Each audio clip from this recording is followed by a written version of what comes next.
Anong prutas ito?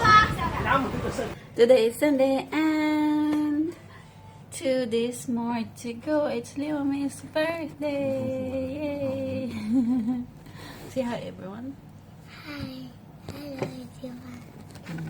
Hello mga ka-episode, it's another day here in Taishan, China. So, it's Sunday nga, no? And syempre, walang pasok si Liwami. Minsan kasi dito sa China, kapag Sunday, merong pasok. Minsan naman, wala ng pasok. So, ayan, niyaya ko pala si Inchik na lumabas kami. Tapos, tinanong niya ako kung saan daw kami pupunta.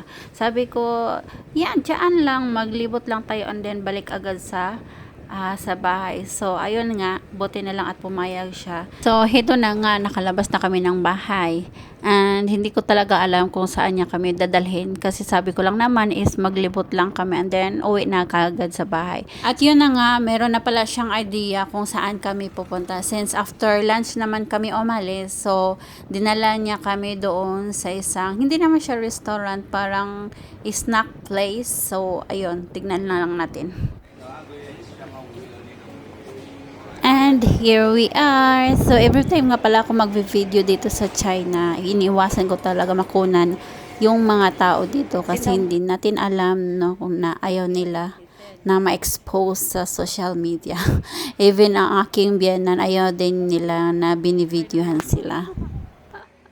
Ayun, iniwan lang naman kami ng papa niya, hindi nagsabi. Sabi niya lang, mag-stay kayo dito. Umorder lang siya din.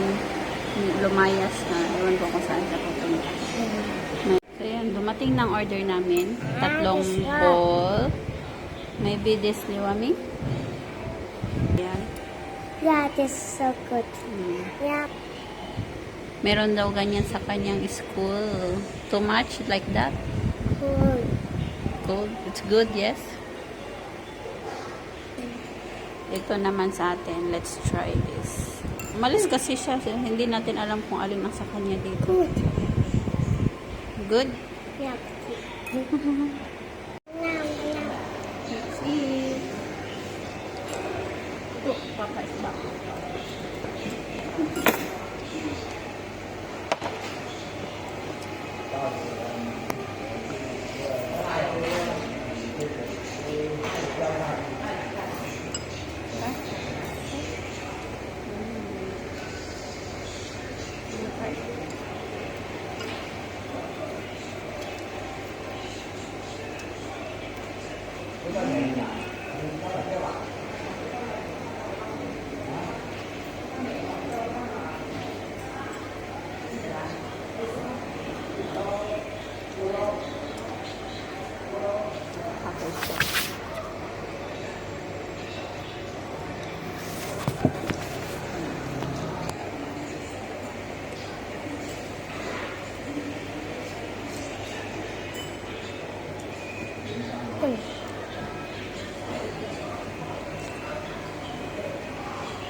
Ayun, ganun lang kabilis. Tapos alis tayo naman. Yung kinain pala namin is tamang-tama sa weather kasi malamig siya tapos matamis. Parang minatamis. Ito nga pala sa place ni Inchik, parang lahat halos dito may tanim na palay. So anihan na nga pala ngayon kaya kung saan-saan mo na lang makikita yung mga bilad nila na palay. So, ayan, dumaan din kami dito para kunin yung mga parcel namin. At syempre, wag nating kalimutan, bumili din ng prutas for our healthy living. Charot.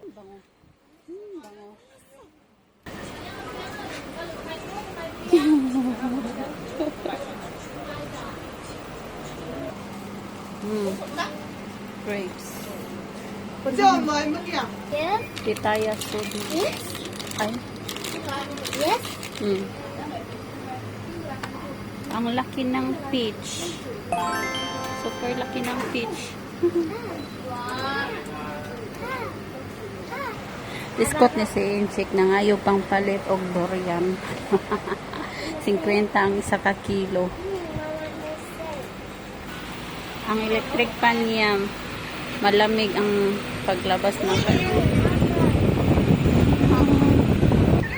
hindi makapag-decide si Inchi kasi maliit lang talaga kukunin namin. Wala pang budget si Sarah. Pag siya may budget yan siya. Gusto niya kasing ako siyang meron pala akong nakita dito isang prutas. So, tinatawag nila itong wampin. Hindi ko lang sure kung paano siya i-pronounce. Para siyang grape size, may pa-oval at meron ding pa-bilog. So, meron ito sa China, of course. Meron din sa Vietnam, Malaysia, at meron din pala ng ganito sa, sa Pilipinas. So, para daw siyang kumquat. Hindi ko rin alam kung ano ang kumquat. Small orange or tinatawag nila Fortunella. So, ganyan talaga pag walang pera. Ang tagal makapili. Kapag walang pera, ang tagal makapili, dong. Diba, dong? Ayaw. Tapos ang tindero, yung in-offer niya, yung malalaki. Eh, talagang gusto lang namin yung maliit para para sa aming budget na 100. Dito ng sushi. Meron din dito. Ano nga tawag dito? Mama, Ay! this was so Hả? Mama. Kaviar. Quanto kada? Mama. Try this one. Cô lên qua. This one, fish?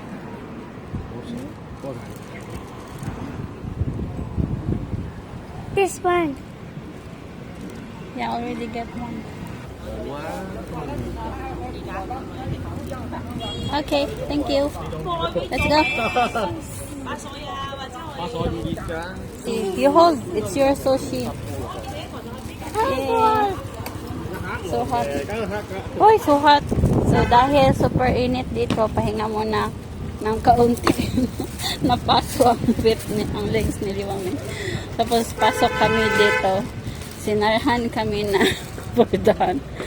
Siyempre, kailangan natin ng kailangan natin ng pangtulak.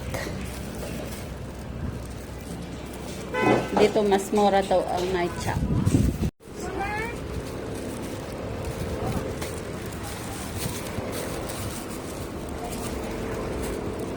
Night shop.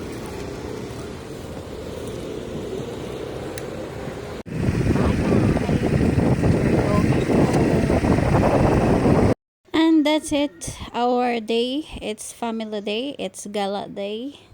So thank you for watching, everyone. If you're just new to my channel, don't forget to subscribe and hit the notification bell button para pa-update kayo sa aking next video.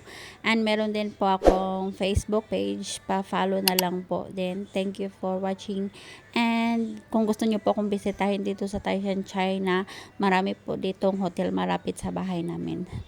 Bye!